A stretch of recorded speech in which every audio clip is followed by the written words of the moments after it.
Ghost Hustle Horror presents The Snallygaster. Keisha and Damon Johnson were supposed to be starting over. They'd lost everything.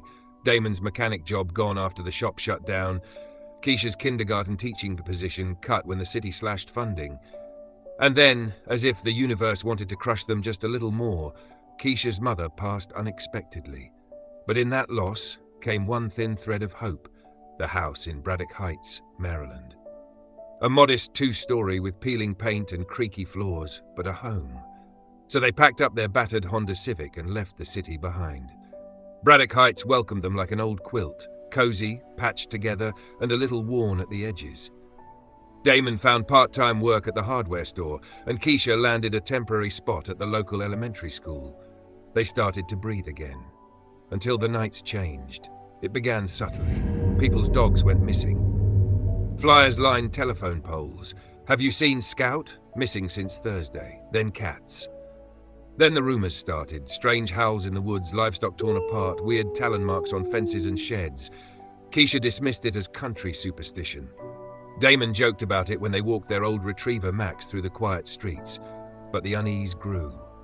In class, Keisha began noticing empty seats. First just one or two, flu season, she thought, then more. By the end of the second week, nearly half her class was gone. She asked the principal, who avoided her gaze. She asked the other teachers, who just mumbled about families leaving town. Finally, at the hardware store, Damon heard an old man murmur the word Snallygaster. When Keisha told him she'd heard the same thing from a local at school, they both laughed. A giant winged monster? Sharp beak, tentacles, a hunger for children? Maryland folklore, that's all. But the night they stopped laughing was the night it came for Max. It was near midnight. They were walking under the bare trees when they heard a rush of wind. Max stiffened, ears up, growling. The sky above seemed to ripple, and then a shape dropped from the trees. Huge, leather wings, a long curved beak that clicked open like a blade. Tentacles lashed forward. Damon shouted, shoving Keisha back as the thing snatched at Max. Damon grabbed a fallen branch, swinging wildly, striking at the slimy, coiling limbs. Keisha screamed, pulling at Damon's arm, and then the Snallygaster shrieked, a piercing, unnatural sound that rattled their teeth. In one flash, it lashed out, and Damon was gone.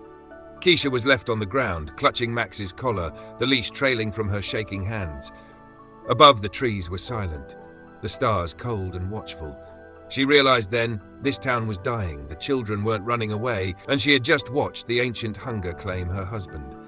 But the worst realization was still to come, because now the Snallygaster had tasted their family, and it would come back.